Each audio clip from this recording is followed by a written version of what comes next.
Return of सम्राट आर्य, episode 13। एक ही वार में मौर्य वंश के जीनियस का काम तमाम। आर्य, ये रहे पैसे, हमें गोलियां दो अभी। वीरेंद्र मौर्य ने अहंकार भरे लहजे में कहा। पिछले 3 दिनों से चक्रवर्ती परिवार की गोली की दुकान में भीड़ थी, लेकिन मौर्य वंश की दुकान का उल्टा हाल था। वो इस स्थिति को सहन नहीं कर सका, इसलिए उसने खुद देखने का फैसला किया और कुछ 100% प्रभावशाली शक्तिवर्धक गोलियां खरीदने का सोचा। लेकिन उसने कभी नहीं सोचा था कि वो तुरंत पहचान लिया जाएगा। मौर्य वंश का सबसे प्रतिभाशाली युवक और करीमनगर शहर का सबसे प्रतिभाशाली युवक होने के नाते उसका अहंकार भी चरम पर था। हमारे परिवार की गोलियां इंसानों के लिए बेची जाती हैं, जानवरों के लिए नहीं। मैं पैसा रख लूंगा, लेकिन तुम जल्दी यहां से चले जाओ जब तक मेरा मूड अच्छा है। आर्य ने उदासीनता से कहा। आर्य, तुमने किसे जानवर कहा? वीरेंद्र मौर्य ने क्रोधित होकर कहा। वो मौर्य वंश का सबसे प्रतिभाशाली व्यक्ति था, किसी ने भी कभी उसका अपमान नहीं किया था। कुछ दिन पहले जब उसने सुना कि आर्य ने अतुल मौर्य को पराजित किया, तो उसने सोचा था कि वो आर्य से मिलने का मौका ढूंढेगा, लेकिन उसने कभी नहीं सोचा था कि वो ऐसे हालात में मिलेगा। मेरे छोटे मालिक ने तुम्हें डांटा है। एक मूर्ख भी समझ जाएगा कि उन्होंने क्या कहा। तुम्हारे कान शायद गंदे हैं, आर्यन ने कहा, जो आर्य के पास खड़ा था। आर्यन कभी भी करीमनगर शहर के इस सबसे प्रतिभाशाली युवक से ऐसे बात नहीं करता, लेकिन छोटे मालिक ने वीरेंद्र मौर्य को डांटा और उसे जानवर कहा। ऐसे में उसे अपने छोटे मालिक का अनुसरण करना स्वाभाविक था। बेकार गुलाम, तुम कौन हो? तुम्हारी हिम्मत कैसे हुई मुझसे ऐसे कैसे बात करने की? वीरेंद्र मौर्य ने आवाज उठाकर कहा। आर्य ने जब यह सुना तो उसके दिल में एक हल्की सी मुस्कान आ गई। वीरेंद्र मौर्य बहुत नीच और अहंकारी था। वो पूरी तरह से भूल गया था कि वो कहा है, और लगता है कि वो ये भी भूल गया था कि चक्रवर्ती परिवार और मौर्य वंश दुश्मन बन गए हैं। चुप रहो। आर्य ने मेज पर हाथ मारा और कुर्सी से उठ खड़ा हुआ। यह मौर्य वंश का कुत्ता कोई तमीज नहीं जानता। हमारे इलाके में आकर भौंक रहा है। उसे अपने बिल में रहना चाहिए था। सैनिकों, इस आदमी को गिरफ्तार करो। गोली की दुकान के सभी सैनिक बाहर निकले और वीरेंद्र मौर्य और प्राण सागर दायरे के बूढ़े आदमी को घेर लिया। उनके पीछे खड़े सभी लोग पीछे हट गए।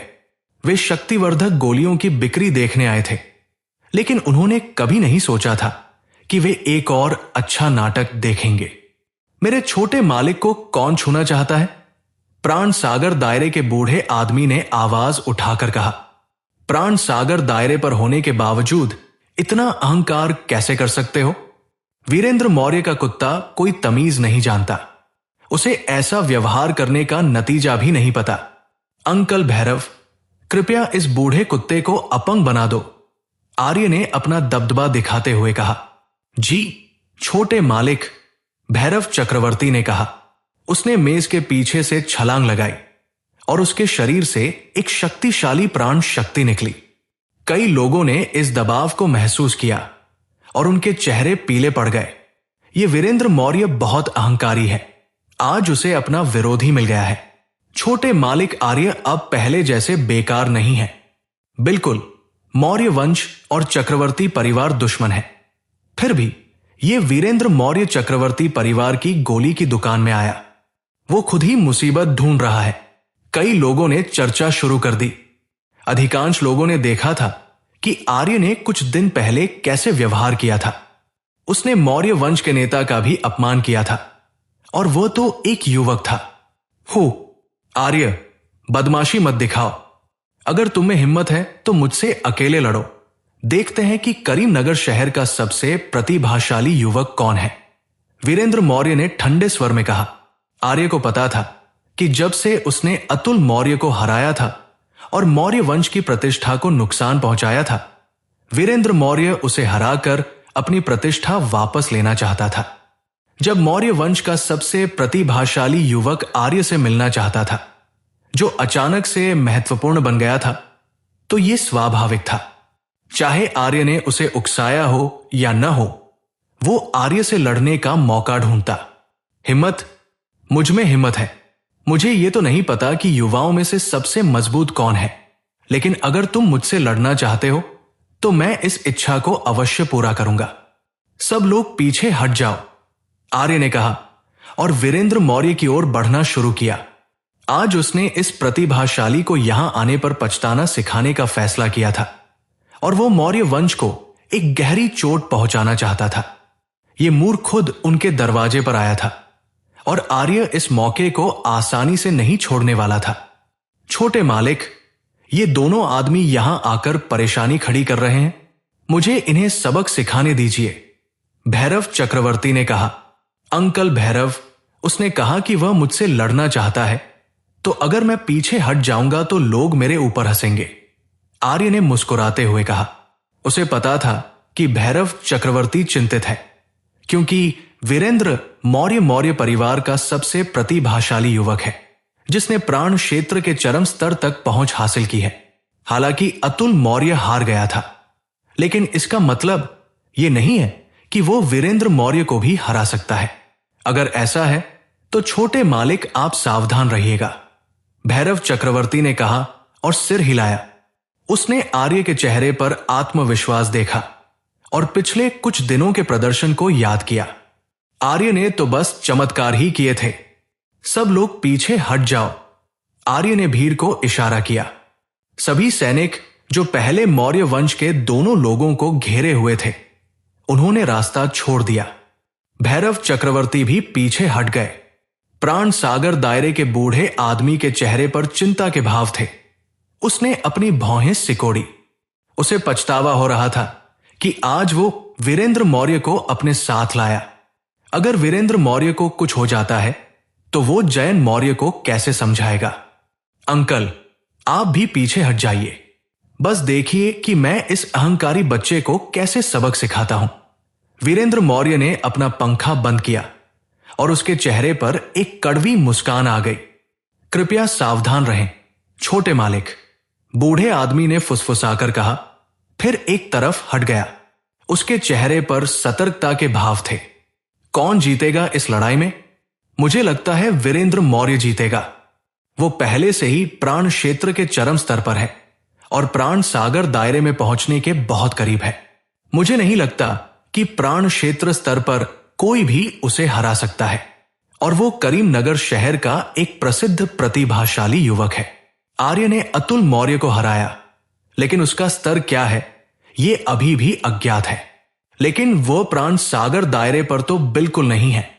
मुझे नहीं लगता कि वीरेंद्र मौर्य जीतेगा। ये आर्य पिछले कुछ दिनों से रहस्यमय व्यवहार कर रहा है और उसने जयन मौर्य का भी अपमान किया है। उसकी वास्तविक क्षमता भी बहुत अधिक होनी चाहिए। आपने उस दिन देखा था, अतुल मौर्य जो एक 8वें स्तर का प्राण क्षेत्र योद्धा था, वो एक थप्पड़ से हार गया था। लोग आपस में बातें कर रहे थे। मौर्य वंश की प्रतिष्ठा को कुछ दिन पहले आर्य ने धूल में मिला दिया था। तब से लोगों ने उसे एक प्रतिभाशाली युवक के रूप में देखना शुरू कर दिया था। यह आम नहीं है कि दो प्रतिभाशाली लोग एक दूसरे से लड़े। आर्य, दिखाओ कि तुम्हारे पास क्या है और बाद में मत कहना कि मैंने तुम्हें मौका नहीं दिया। मैं तुम्हें पहला मौका देता हूं, वीरेंद्र मौर्य ने अहंकार से कहा। अगर तुम मुझे पहला मौका देना चाहते हो तो मुझे 10 मौके दे दो। अगर तुम 10 मौके देने की हिम्मत नहीं रखते तो फिर इतने घमंड से भौंको मत, आर्य ने हंसते हुए कहा। इसने वीरेंद्र मौर्य को और भी उकसा गया। तुम तो बस बातें बनाने में ही माहिर हो। देखते हैं तुम्हारे पास क्या है। अपने शरीर को हिलाते हुए वीरेंद्र मौर्य ने अपनी प्राण शक्ति को मुक्त कर दिया, जिससे एक शक्तिशाली आध्यात्मिक शक्ति का एहसास होने लगा, जैसे कि एक लहर की तरह दौड़ गई हो। वीरेंद्र मौर्य वाकई एक प्रतिभाशाली है। उसने 9वें स्तर प्राण क्षेत्र पर इतनी शक्तिशाली आध्यात्मिक शक्ति हासिल की है कि एक सामान्य 9वें स्तर प्राण क्षेत्र का व्यक्ति उसका मुकाबला नहीं कर सकता। क्या हमारे छोटे मालिक उसे संभाल पाएंगे? भैरव चक्रवर्ती ने चिंता व्यक्त की, लेकिन जब उन्होंने आर्य की ओर देखा तो उसके चेहरे पर आत्मविश्वास भरी मुस्कान देखी। भैरव चक्रवर्ती सोच रहे थे कि आर्य इतना आत्मविश्वासी क्यों है। वीरेंद्र मौर्य, थोड़ी देर के लिए रुको, बिना किसी शर्त के लड़ने का क्या फायदा। चलो एक शर्त रखते हैं। आर्य ने एक चालाक मुस्कान के साथ कहा। ठीक है, क्या शर्त रखनी है? वीरेंद्र मौर्य ने अपने आप पर भरोसा जताते हुए कहा। अगर तुम जीतते हो तो मैं तुम्हें यहां से बिना किसी नुकसान के जाने दूंगा, लेकिन अगर तुम हारते हो तो तुम्हें यहां कुछ छोड़कर जाना होगा। चिंता मत करो, आज मेरा मूड अच्छा है, इसलिए मैं तुम दोनों को मारूंगा नहीं। आर्य ने एक बड़ी मुस्कान के साथ कहा। यह शर्त तो अन्यायपूर्ण लग रही है। अगर मैं जीतता हूं तो मुझे कुछ नहीं मिलेगा। वीरेंद्र मौर्य ने कहा। यह तो मजाक है। क्या तुम वाकई सोचते हो कि मैं तुम्हें और उस बूढ़े आदमी को एक आदेश देकर तुरंत कुचल नहीं सकता? मैंने तुम्हें एक मौका दिया है, तुम्हें इसके लिए कृतज्ञ होना चाहिए। आर्य ने बिना किसी दया के कहा। ठीक है, कम से कम मुझे तुम्हें एक सबक सिखाने का मौका तो मिल गया, वीरेंद्र मौर्य ने कहा, और तुरंत बाद उसने आर्य को यह सोचकर एक घूंसा मारा कि आर्य उसका मुकाबला नहीं कर सकता। वीरेंद्र मौर्य का हमला शक्तिशाली था और इसके साथ एक जोरदार धमाका हुआ। उसका मुक्का चमक रहा था। यह मौर्य वंश का पावर पंच था, एक उच्च नश्वर स्तर की लड़ाई कला जिसमें बहुत शक्तिशाली हमला होता है। बहुत कमजोर। आर्य ने सिर हिलाया। वो स्थिर खड़ा था और वीरेंद्र मौर्य के घूंसे को अपनी ओर आते देख रहा था ताकि वो बिजली की गति से उसे वापस धकेल सके। आर्य और वीरेंद्र मौर्य के घूंसे टकराए, जिससे एक गड़गड़ाहट भरा धमाका हुआ और एक ऐसा दृश्य बना जो हर किसी को चौंका गया। एक चीख और हड्डी टूटने की आवाज सुनाई दी और उसके बाद एक इंसान की परछाई उड़ती हुई दिखाई दी। स्पष्ट था कि वो आर्य नहीं था, बल्कि अहंकारी वीरेंद्र मौर्य था। वीरेंद्र मौर्य अपनी मूल जगह से 3 फुट दूर जमीन पर गिरा। उसके दोनों पैर कांप रहे थे। वो अपनी पूरी शक्ति लगाकर जमीन पर गिरने से बचने की कोशिश कर रहा था। सब लोग वीरेंद्र मौर्य को देख रहे थे। वे सब उसके टूटे हुए हाथ को देखकर चकित थे। आर्य के शक्तिशाली पंच ने उसके हाथ की सारी हड्डियां तोड़ दी थी और उसे पूरी तरह से नष्ट कर दिया था। आर्य अपनी मूल जगह पर खड़ा था, हाथ पीछे करके एक निर्दोष युवक की तरह मुस्कुरा रहा था, जैसे कि उसने अभी अभी कोई शक्तिशाली पंच नहीं मारा हो। यह असंभव है, यह असंभव है। वो इतना शक्तिशाली पंच कैसे मार सकता है? वीरेंद्र मौर्य पसीने से भीगा हुआ था। उसका चेहरा कागज की तरह सफेद पड़ गया था और वो आर्य को देख रहा था, जो कि ऐसे खड़ा था जैसे कुछ हुआ ही नहीं था। ये उसे एक और जोरदार झटका लगा। वो अकेला नहीं था, बल्कि भीड़ भी चौंक गई थी। उसने तो वीरेंद्र मौर्य को एक ही चाल में हरा दिया था। ये उस समय से बिल्कुल अलग था जब उसने अतुल मौर्य को हराया था। भैरव चक्रवर्ती और सभी सैनिक आर्य की ओर स्तब्ध होकर देख रहे थे। उनके लिए यह विश्वास करना मुश्किल था। यह स्पष्ट था कि वे अपने छोटे मालिक के बदलाव को समझने में अब भी गलती कर रहे थे। पतले बूढ़े आदमी और मोटे बूढ़े आदमी ने सिर हिलाया। यह छोटे मालिक एक अजीब किस्म का था। वो न केवल गोलियां बनाने में माहिर था, बल्कि उसकी लड़ाई की शक्ति भी अतुलनीय थी। छोटे मालिक ने अपने आप को 1 दशक से छिपाकर रखा है। यह उनके लिए बहुत कठिन रहा होगा। चक्रवर्ती परिवार के सभी लोग आर्य की तारीफ कर रहे थे। आर्यन की आंखों में चमक आ गई, जैसे कि एक छोटी लड़की अपने आइडल को देख रही हो। आर्य ने अपने आप को इतने समय से छिपाकर रखा है। वो वास्तव में वसंतपुर का सबसे प्रतिभाशाली युवक है। उसने वीरेंद्र मौर्य को एक ही पंच से हरा दिया। अगर मैंने खुद ये नहीं देखा होता तो मैं यकीन नहीं करता। चलो देखते हैं, अभी और भी बहुत कुछ होने को है।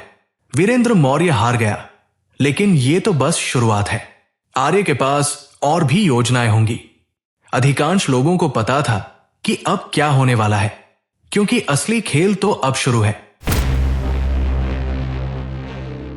क्या वीरेंद्र मौर्य की हार मौर्य वंश के लिए विनाश का संकेत है? चक्रवर्ती परिवार की गोलियों की धूम और आर्य की अजय शक्ति ने करीमनगर में हलचल मचा दी है। सिर्फ एक पंच में वीरेंद्र मौर्य की हार। क्या ये मौर्य वंश के पतन की शुरुआत है या वे इस अपमान का बदला लेने के लिए कुछ बड़ा करने वाले हैं? जानने के लिए सुनते रहिए रिटर्न ऑफ सम्राट आर्या, सिर्फ ऑडियोवर्स यूट्यूब चैनल पर।